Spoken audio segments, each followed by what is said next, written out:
You'll need a small flathead screwdriver or coin to pry open the key fob. Locate the seam on the fob, usually near the keyring attachment. Insert the screwdriver or coin into the notch and gently twist to separate the two halves of the case. Be careful not to apply excessive force to avoid damaging the plastic. Once open, identify the coin cell battery. Most VW fobs use a 3-volt CR2032 lithium battery, though some older models might use CR2025 or CR2450. Note the battery type and its orientation with the positive side up.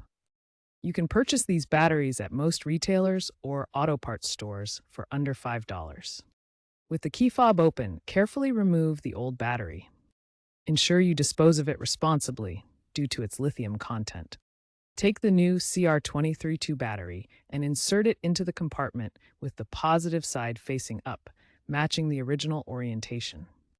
Once the new battery is in place, align the two halves of the key fob case and snap them back together. Ensure the case is securely closed to prevent moisture from entering. Finally, test the fob by pressing the buttons to confirm functionality. If the fob doesn't work after the battery replacement, it may indicate a deeper issue, such as a faulty button pad or water damage requiring professional repair.